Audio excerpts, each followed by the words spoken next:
Back to village 4 जो है, इससे पहले भी 3 हुए हैं और बहुत सारी डिमांड्स उसमें लोगों ने रखी थी और वो बुकलेट भी साथ, जो अभी विजिटिंग ऑफिसर हैं वो साथ लाए हैं। तो उसमें रिव्यू किया गया कि पहले जो हमारे काम थे उसमें और आज में, लेकिन उसमें हमारे जो फर्स्ट बैक टू विलेज के 1-2 काम टेकअप हुए हैं। उसके बाद जिसमें हमारी एक नवाड की रोड उसमें आ गई है, जल शक्ति में एक स्कीम उसमें आ गई जो हमारी पहले जो बैक टू विलेज में रिफ्लेक्ट की गई थी। लेकिन फिर भी बहुत सारे काम लोगों ने लिखवाए हैं। ये चलो अदर डिपार्टमेंट की तरफ से स्कीमें गई थी, प्रोजेक्टिंग हुई थी, वहाँ से होके आई हैं। बहुत सारी लोगों को तवक्को थी बैक टू विलेज से, तो उसी जोशो खरोश के साथ लोग आते थे। लेकिन इस बार जो है वो वलवला लोगों का थोड़ा सा कम दिखा है, लोग उसमें मायूस हैं। लेकिन मैं ये समझता हूँ कि ये जो विजिटिंग ऑफिसर यहाँ पे आते हैं, ये ना कोई स्कीम सैंक्शन करने के लिए आते हैं, ना इनको सरकार ने इनको स्ट्रिक्टली जो कहा गया है कि आप कोई वायदा नहीं करेंगे। आप सिर्फ जाएंगे, एक वहाँ का रिव्यू लेंगे कि वहाँ की ज़रूरतें क्या हैं और आज तक लोगों को मिल क्या रहा है, लोग किस हालत में हैं और आने वाले समय में लोगों की मतलब क्या ज़रूरतें हैं। नशा जो है वो उसका रिव्यू है, पंचायत की बेहतरी के लिए जो डेवलपमेंट है, किस तरीके से लोग हमारे गुजर बसर कर रहे हैं, तो वो एक फॉर्मेट उनको मिला हुआ है। तो उसी के चलते तमाम डिपार्टमेंटों से रिव्यू किया गया और उसी की इन्फॉर्मेशन जो जहाँ से लेके जा रहे हैं, ना कि कोई वायदा। डिमांड्स हम लोगों ने ज़रूर इस बार भी रिफ्लेक्ट अपनी की हैं, दिखाई हैं जो ज़रूरतें हमारी हैं, लेकिन सरकार की तरफ से उसमें वायदा कोई नहीं है। ये एक असेसमेंट है, तो ये पूरी स्टेट में प्रोसेस चल रहा है जो हमारी पंचायत में भी हुआ है। आज बैक टू विलेज 4 जो हो रहा है, 3 बैक टू विलेज यहाँ पे पहले हो चुके हैं।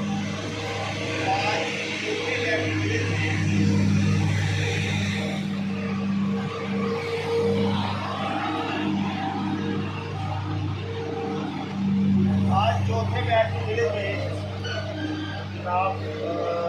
का इधर आना हुआ है। ये स्पेशल सेक्रेटरीट में है, लेबर एम्प्लॉयमेंट जो देते हैं। तो खुशकिस्मत हैं कि हमें आला दर्जे के अधिकारी यहाँ अपने गांव में मिले हैं जो 2 दिन हमारे साथ रहेंगे। आज सुबह से भी कई सारी इन्होंने विज़िट की हैं, कई मीटिंग्स की हैं और पता किया है कि इनका आने का मतलब ये नहीं होता कि आके कोई स्कीम मंजूर कर देंगे या कोई काम कर देंगे। ये ओवरऑल पूरा सिनेरियो हमारी पंचायत का जहाँ से ब्यौरा कलेक्ट करने आए हैं कि आज तक इस पंचायत में क्या क्या फैसिलिटी मिली हैं, स्कूलों में क्या है, डिस्पेंसरीज में क्या है, रास्तों का क्या है, पानी का क्या है, ये सारा एक यहाँ से रिव्यू करके और आज दिन का ये शाम को बैठ के बनेंगे और कल का कल भरेंगे और उसके बाद कल ये सारा ऑनलाइन पोर्टल पे चढ़ेगा कि हमारे इस एरिए की क्या पोजीशन है, किन चीज़ों की लोगों को मतलब मुश्किलात यहाँ पे आ रही हैं, क्या गांव के लिए ज़रूरी है। तो बड़ी अच्छी बात है बच्चों ने जो स्किट किया है। तो मैं ये समझता हूँ कि आज के युग में जो नशा मुक्ति पे जो स्किट हुआ है, तो इसमें कोई बड़ी बात नहीं, कोई भी एरिया इससे अछूता नहीं है। हमारे गांव में भी इसका अफेक्ट है और ये नशा जो है ये जान माल का तो नुकसान करता ही है। मतलब कई नुकसान हमारे गांव में हुए भी हैं इसके कारण, लेकिन क्राइम को इतना बढ़ाता है ये नशा जो है। यही चोरी करना सिखाता है, यही झगड़ा करना सिखाता है। तो आप ही आने वाले इस मुल्क के धरोहर हो, जिन्होंने आगे बढ़ना है, फलना है, फूलना है। तो आप लोगों को ये जानकारी बड़ी ज़रूरी है और बच्चों को जो जानकारी होगी तो वो उसके घर में भी ज़रूर होगी, क्योंकि बच्चे जो सुनते हैं वो ज़रूर अपने भाई बहनों को, अपने माता पिता को या अपने अड़ोस पड़ोस में ज़रूर बताते हैं। तो आपने ये जो स्किट किया है ये सबको इसकी जानकारी देनी है और जैसे आपने यहाँ बात करी है कि नशा नहीं होना चाहिए, नशे से मुक्ति करनी है,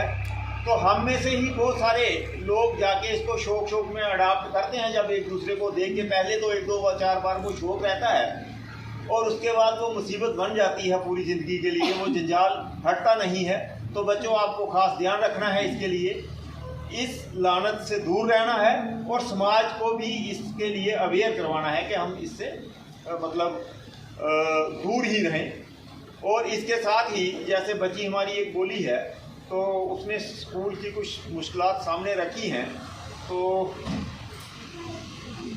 सर तो इस पर रिफ्लेक्ट करेंगी ही अपनी रिपोर्ट में, लेकिन चलो हम अपनी जगह पहले भी स्कूल के लिए छोटी मोटी चीज़ें करते आए हैं, तो अब भी इसमें कोशिश रहेगी कि जो एक दो चीज़ आपने बताई है शायद इसको हम कोई अपने लेवल पे कर पाएँ, तो ज़रूर करेंगे। और बाकी बच्चों ने बोला कि हमें खेलने के लिए कुछ है, तो ये अरुण देव जी बड़े एक्सपर्ट हैं और हमारे पास कुछ इसकी स्पोर्ट्स की किट्स वगैरह आई हैं, तो देख लेंगे सर से बात करके कि इनको क्या लगता है कौन से बच्चे ये जो चीज़ें आई हैं कौन उनका ठीक इस्तेमाल कर सकता है। तो वो बच्चों की चीज़ें हैं, बच्चों को ही जानी है। तो इससे ज़्यादा ना मैं कहता हुआ मैं सर को और सर के स्टाफ को तहे दिल से शुक्रिया अदा करता हूँ कि उन्होंने इस छोटे से समय में इतनी अच्छी बच्चों को तैयारी करके और एक जो है इस समय को बांधा है और लोगों को जानकारी दी है। शुक्रिया, जय हिंद, जय भारत। तो बड़ा अच्छा लग्या ये प्रोग्राम अटेंड करिए। जियां कि सरपंच साहब ने दसिया कि बैक टू विलेज ਜਿਹੜੇ प्रोग्राम स्टार्ट होए न, सरकार का बेसिकली मकसद ये है कि ਜਿਹੜੀ भी स्कीम बने, ਜਿਹੜਾ भी प्रोग्राम बने, वो बिल्कुल ग्राउंड लेवल पर सुजैशनस आन, बिल्कुल ਜਿਹੜੇ बड़े बड़े दफ्तर न उत्थे बेहिया स्कीम्स बनी आन ते वो थल्ले प्रॉपर तरीके कन्नै इंप्लीमेंट नहीं होन, तो ਉਹਦਾ ਜਿਹੜਾ ਉਹ मकसद ਹੁੰਦਾ वो हासिल नहीं हो पाता। लेकिन जिस वेले स्कीम बनाने वाले भी जिस जगह की स्कीम बना दी है उस जगह के जोड़े बशिंदे ने जोड़े रोने वाले वो उसी स्कीम की बनामेंट भी होंगी है, तो उस स्कीम का जोड़ा उत्थे रोने वाले ने उन्हें फायदा भी होता है। वो वास्ते एक बेसिक यूनिट जोड़ा प्लैनिंग का वो साड़ी सरकार ने एक पंचायत जोड़ा पंचायत एक्ट पास किया है, जो तहत इलैक्शन होंगे हैं, हर एक वार्ड का पंचायत मैंबर चुनिया आता है, फिर सरपंच चुनिया जाता है, फिर वो बही है अपने इलाके के जोड़े स्कीम जोड़े विजिटिंग अफीसर ने, जिन्हें मैं इतने आए दा इं पूरे डिस्ट्रिक्ट और पूरे यूटी के इस वेले विजिटिंग अफीसर्स जोड़े ने फिरे दे, उनका मकसद ये है कि दिखना कि केड़ी पंचायत के इंफ्रास्ट्रक्चर है, किन्नी चीज़ां बनी दियां, उत्थे कमी है, किस तरीके कन्नै फंक्शनिंग चला दी है, पंचायत के के चैलेंजेस न, पंचायत दे कोल के इंफ्रास्ट्रक्चर अवेलेबल है, किस चीज़ की जरूरत है, उनके चा पंचायत का जोड़ा प्लैन है उनकी मदद करना, उन्हें प्रायोरिटाइज करने वास्ते कि पहले किहड़ी चीज़ हो बाद च किहड़ी चीज़ हो। जिवें हुण तुसीं स्कूल का दसिया, ग्राउंड एक बड़ी जरूरी चीज़ है बच्चों वास्ते, और हेडमास्टर साहब गल करा रहे हैं कि जगह की तंगी की वजह करना ग्राउंड जोड़ा है वो नहीं है। ये हूँ पंचायत की नोटिस पहले भी सरपंच साहब मेरे को पहले के गल करा रहे हैं कि स्कूल की सारे को बड़ी प्रॉब्लम है कि उनके को ग्राउंड नहीं है, तो पंचायत के नोटिस है, पंचायत ये पर जोड़ा पंचायत के इख्तियार है ये पर प्लैन करना, तो गवर्नमेंट की भी मंशा ये है कि पंचायत के थ्रू गै सारी चीज़ां होन। बच्चों के लिए खासकर इस वेले जोड़ा मैं मैसेज देना चाहना, और तुम आपे गए एक जोड़ा नुक्कड़ नाटक या उसी स्ट्रीट प्ले आखी लो वो जोड़ा किया है नशा मुक्ति आस्ता है, और नशा मुक्ति एक बड़ा इंपॉर्टेंट पार्ट है इस प्रोग्राम का। और अस वो आख्या जाता है कि पहले जिस वेले नशा करता है इंसान, शौकिया तौर पर नशा करता है, तो इंसान नशा लैंदा है, उसके बाद थोड़ी देर बाद क्या होता है कि नशा जड़ा वो नशा लेना शुरू कर होता है, तो फिर आखिर च क्या होता है कि नशा जड़ा वो इंसान की ले लैंदा है, तो जी आखिरी स्टेज है, जी दूसरी स्टेज है, उत्थों वापस जाना मुश्किल होता है, आखिरी स्टेज वापस जाना मुश्किल होता है, लेकिन पहली स्टेज जी है वो सारे दे हत्थ च, सारे दे कंट्रोल च है। और ये मैसेज दूर दूर सोसाइटी के डीप तोड़ी पजाने वास्ते बच्चे को अच्छा और कोई साधन नहीं हो सकता। वो दो मकसद हासिल होंगे, एक तो बच्चे तुस आपे भी इस चीज़ की सीख लेंदे हो कि नशा जड़ा कितनी खराब चीज़ है, कितना डैमेज करता है इंसान की, वो बॉडी भी डैमेज करता, वो कैरेक्टर की भी डैमेज करता, ਉਹਦੇ ਘਰ ਦੇ ਹਾਲਾਤ ਵੀ ਜਿਹੜੇ ਉਹਨੇ ਵੀ ਡੈਮੇਜ ਕਰਦਾ ਤੇ ਸੁਸਾਇਟੀ 'ਚ ਵੀ पूरी सोसाइटी की डैमेज करता। तो इस करिए इस चीज़ पर अवेयरनेस होना बड़ा ज़रूरी है। आपे अवेयरनेस हो तो तुम अपने घर जी भी गलबात कर गए हो, अपने माँ प्यो करना है, अपने आस पड़ोस च इस चीज़ की अवेयरनेस करना जोड़ा बच्चे का बड़ा फर्ज है। इन्ना कि आपकी मैं थोड़ा बड़ा शुक्रिया अदा करूँ, मास्टर साहब का बड़ा शुक्रिया अदा करो, सारे टीचर्स जोड़े उनका बड़ा शुक्रिया अदा करो।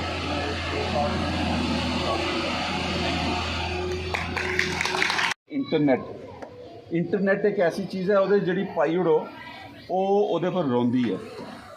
इंटरनेट पर कोई भी चीज़ पाई उड़ो, कोई तुम लैटर पाई उड़ो, कोई फोटो चढ़ाई उड़ो, कोई फिगर वो पाई उड़ो, वो रोनी है। और वो रोनी कुत्थे है, वो एक एड्रैस होंदा जियां साढ़ा अपने घर का एड्रैस है ना, साढ़े शहर का एड्रैस है, वो एक एड्रैस दिते जांदा। वो इंटरनेट की एक अपनी भाषा है, वो एड्रैस दिते जांदा। जियां हुण पंचायत के रिलेटिड एक पोर्टल बनया, उसका नाम ने रखी Odia JKPanchayat.in / back to village, ठीक है ना। हुण वो तुसी कंप्यूटर आंदा है, थोड़ा बहुत नॉलेज है, वो करोगे ये पाग तो ओकड़ा पोर्टल खुली आना। उस पोर्टल चो दांगे मेरी पंचायत उत्थे केड़ी स्कीम है, उत्थे वो बटन दबा के वो सामने आई जाना हर एक कोल। ये नहीं कि सिर्फ सरपंच या पंच, एवरी सिटीजन, हर सिटीजन की वो एक्सैस है वो बारे। ये बारे तुसीं जानकारी देना। फिर हुण तुस कोई सर्विस लेना चाहते हो, वो एक पोर्टल बनया और जो चीफ सैक्रटरी साहब ने हर एक ऑफिसर की ये हिदायत दी है कि ये बैक टू विलेज जी है आम पब्लिक के सामने ये बारे गल करनी है। उसी यार मैं तुसीं दसना आखने का मतलब हूँ बड़े सारे थोड़े बैठे थे जी असें तो इंटरनेट आंदा ही नहीं है, ये पता नहीं कि बला बनाई ओड़ी साढ़े आस्तै, है ना। ये इंटरनेट की चीज़ है कि जियां अगर तुम फोन इस्तेमाल करा दे हो ना, जेड़ा बंदा फोन इस्तेमाल करी सकदा है वो इंटरनेट भी इस्तेमाल करी सकदा है। अगर फिर भी उसी लगता है साढ़े अस कई बार इ'यां जदों नमें कंप्यूटर आए ना तो अस भी दिक्खिए डरी गए कि भाई ये की टी वी जिहा केह् आई है ना, ये पर कि'यां करना। पहले तो इ'यां लिखते हैं केह् करना ये पर, लेकिन सारे सीख लिया। अजकल सारा कम्म सैक्रेटरेट च आई जाओ, तुस कुदै आई जाओ, अजकल सारा कम्म ये पर होआ दा। ये बगैर हूँ दूई कोई असें आखा दूए कागज़ें पर कम्म करना असें मज़ा ही नहीं आता, हो सकदा अस उन्ना कम्म गै नहीं करी पाचै ओह्दे पर। ये इन्नी आसान चीज़ है। लेकिन फिर भी साढ़े बजुर्ग ने जोड़े नहीं हूँ इस चीज़ सीखी सकते, तो सरकार ने वो प्रोविजन किया, जोड़े खिदमत सेंटर बनाए दे ना तो बाज़ाब्ता उत्थे वो इंटरनेट की फैसिलिटी है। तुस उत्थे चली जाओ भाई ये चीज़ नहीं खोलिए दस, है ना, वो तुसीं दसो। फिर तुसें कोई डॉकूमेंट बनवाना है, कोई कागज़ बनवाना है, डोमिसाइल मनी लो बनवाना, वो सरकार ने वैबसाइट बनाई दी है, एक मैं तुसीं दसनी हूँ, ठीक है ना। वो पर तुसें अप्लाई करना, सुनो भाई आपे नहीं अप्लाई करना आता, उसी आप भाई ये मेरे को कागज़ ने डॉकूमेंट ये फॉर्मैलिटी ये असल ये चल उन्हें वो पर थोड़ा वो तुसीं करिए देई ओड़ना, वो एक नंबर देई ओड़ना कि ये थोड़ा एप्लीकेशन नंबर है। और इन्ना टाइम सरकार ने भी मुकर्रर किए दा कि ये आली अगर सपोज डोमिसाइल है तो कितनी देर च बनना चाहिए, है ना। अगर कोई डॉकूमेंट है वो कितनी कास्ट सर्टिफिकेट बनाना वो कितनी देर च बनना चाहिए, तो बैकवर्ड एरिया का सर्टिफिकेट बनाना कितनी देर च बनना चाहिए, ट्राइबल सर्टिफिकेट बनाना कितनी देर च बनना चाहिए, ठीक है ना। तो वो तुस उसी दिक्खी सकते, वो तुसें दिता 2-4 दिन बाद आइए तुस वो नंबर दे के भाई दिक्खा हाँ पड़ा कुत्थे पुज्जी दी दरखास्त, पुज्जी तहसीलदार कोल नहीं या कुछ कुत्थे अटकी दी है। अगर अटकी दी हो कुसै ने आखे दा होना कि वो भाई ये चीज़ की कमी है, उन्हें उत्थे लिखना, तुसीं मैसेज आना, तुसीं फिर ओकड़ा कागज़ लेइयै जाना कि भाई ये लै कागज़, जियां फार्मैलिटियां पूरी हुई उन्हें करना। एक तो ये सारी चीज़ां ईले स्कीमें एक ईले प्रोग्रामें दे थ्रू मकसद है सरकार का कि ग्राउंड लेवल पर जो आम नागरिक है उसी पजाना। इ'यां सरकार आखदी भाई जाओ सरपंच दी ते पंचें मिलियै आई जाओ, अस नहीं सनाइए चली जंदे, तां भी गल नहीं बनदी। ग्राम सभा का मतलब है कि पूरी पंचायत के जोड़े रौहने वाले बशिंदे जिन्हें सरपंच पंच बनाए दे वो आई सकदे। और जिन्ना तुस आगे हो इस ये 3 मैसेज जोड़े LG साहब ने भी और CS साहब ने भी जिंदे पर फोकस किया, वो है कि भाई असें बनाना चाहते हैं भ्रष्टाचार मुक्त मीनस कि नो करप्शन, चाहे वो पैसे की करप्शन हो चाहे कोई भी फेवर डिसफेवर करने की करप्शन हो। फिर भय मुक्त, अगर डेवलपमेंट करी भी उड़ गई अस रोड सड़क पानी दी उड़ गए डरे दे रहोगे साढ़े सिटीजन के फायदा है ना, भय मुक्त, ठीक है ना। और नशा मुक्त, जी अस कल भी गल की है स्कूल च एक बड़ा नशा बड़ा जरूरी है लोग ज़्यादा हाँ नशा मुक्त क्यों, नशे का क्या इंपैक्ट होंदा, नशे का इंपैक्ट जिहड़ा सिर्फ जिहड़ा नशा करदा उहदे पर नहीं होंदा, उसकी फैमिली पर और सोसाइटी पर ज़्यादा होंदा। अज की डेट च ऐसे नशे आए दे अगर यूथ उधर लगी पवै बड़ी जल्दी वो पर डिपेंडेंट हो जाता, जिस वेले वो डिपेंडेंट हो जाता वो फिर अपनी फैमिली सोसाइटी उसी भुल्ली जाता, वो प्रायोरिटी हो जाती, वो मकसद हो जाता कि अज नशा जड़ा कुत्थों पूरा करना है, क्योंकि वो पैसा चाहिए। और जिस वेले अपने को पैसा नहीं होगा फैमिली का पैसा इस्तेमाल करो, फैमिली की पता लगो वो थोड़ा हथ तंग करन जबरदस्ती करो, भांडे बिस्तरे कपड़े बेचना शुरू करो, जिसलै उत्थों भी तंग होग फिर वो क्या करो सोसाइटी को लैग, सोसाइटी को कि'यां लैग कि'यां लैग कोई चोरी करो है ना, कोई दी चोरी करोगे या खूहो है ना, जी आम तुस चीज़ां बना दे उसका गेट तुसें लगाया दा गेट पुट्टिया उसी लोहे आले की बेचन चली जा है ना, तो सोसाइटी आस्ते प्रॉब्लम बनी है। तो नशा मुक्त होना बड़ा जरूरी है। अगर अस अपना ऐसा यूथ पैदा करी ओड़गे तां भी डिवेलपमेंट केह् करनी फिर किस नाम की डिवेलपमेंट है ना। तो ये रिस्पॉन्सिबिलिटी सिर्फ फैमिली की नहीं है, ये रिस्पॉन्सिबिलिटी सोसाइटी की। कल गल चला दी ही एक बजुर्ग आखे महाराज कुसै सनाओ कि थोड़ा बच्चा इ'यां करा दा तो अग्गों नाराज़ होंगे, मैं अगर नाराज़ भी होआ तां भी उसी सुनाओ, एटलीस्ट तुस ते अपनी ड्यूटी पूरी करो सोसाइटी वाली बच्चे, ठीक है ना, एक बार उसी सुनाओ जरूर। इ'यां गै अगर थोड़े बच्चे के बारे कोई इन्फॉर्मेशन दिंदा तो वो कन्नै नाराज़ नहीं हो, बल्कि वो शुक्रिया करो, उसी क्रॉस चेक करो, हो सकदा उन्हें सही सुनाई गलत सुनाई है ना, जिसलै थोड़े नोटिस में आई उसी क्रॉस चेक करो कि भाई सही है गल या गलत गल। अपनी फैमिली आपको संभाल सकता, दूआ नहीं संभाली सकता, अपनी फैमिली आपको संभाल सकता। तुसीं बोलो थोड़ी जी सुजैशन जी आवे जी नशा जोड़ा हुआ है मतलब एक तो जियां तुसें दस्सिया कि एक तो आई है जो आम नशा होंदा आया सिगरेट बीड़ी तम्बाकू या थोड़ी बहुत दारू का वो पहले एक्स्ट्रा लेकिन हूँ जो आई है सीरीयस किस्म का नशा जिहदे च फीम भुक्की ते ड्रग्स जी है चटाई सी अस आखने वो मता खतरनाक है, वो मता खतरनाक है। तो वो चलो सरकार केह् करा दी है किन्ना करी सकती है, लेकिन ठीक है अगर नहीं भी कुछ मतलब लगता कि कुछ ही अपने घर अस नहीं गै सनाई सकते तब भी गुप्त तरीके कन्नै किश सरकार ने ऐसियां मतलब जगह बनाई दियां जित्थे सनाया जाग तो कुछ ना कुछ असर होंदा है। मतलब तुस अगर उत्थे नहीं सनाई सकते मिगी सनाई लो, मिगी नहीं सनाई सकते कोई होर नंबर तुसें एक अद्ध आई जंदे न एन नंबर वो शेयर कीते तुसें चलो किश ते फर्क पौग, 2 दिन गै रखङन 2 दिन गै रखङन किश ना किश ते फर्क पौग। अगर अस इस्सै गल्ला खुला छुड़ी ओड़गे थोड़ा मता त्रा दे मतलब खुला छुड़ी ओड़गे कि ओह् कक्ख नहीं करदे, उं'दी करने दा भी देखो उं'दी करने दा भी एक मजबूरी है जी। मैं तुसेंगी दस्सना सरकार जिसलै पकड़दी है कि मैं रोज़ दिक्खा ना जी सरकार जिस वेल्लै पकड़दी है तो उं'दे कोल आई जंदा एक आई जंदा साढ़ा ट्रेडिंग च, एक आई जंदा कंज्यूमर गी दूए दिन जां त्रीए दिन छुड़ी ओड़दे लोग। स्माल क्वांटिटी जिसलै थ्होंदी ना स्माल क्वांटिटी थ्होंदी तो ओह्दी जबान होई जंदी है दूए त्रीए दिन। तो हून पुलिस जाइयै जज्जै दा हत्थ नहीं पकड़दी, मतलब उत्थे ते कताब दसदा वकील उसी ओह् भाएं जेड्डा मर्जी माड़ा होगा अगर ओह्दे कोला थोड़ा थ्होएगा। लेकिन पिछले दिन अस ये भी नहीं आखी सकदे कि पुलिस केस नहीं करा दी, किन्ने लोगों की PSA लाए ने एह्दे च। हून उ'नें एह् बी करी ओड़ेआ इक कि जेह्दे पर 3 पर्चे नशे दे होई जान ओह्दे बाद उसी PSA बंद करो,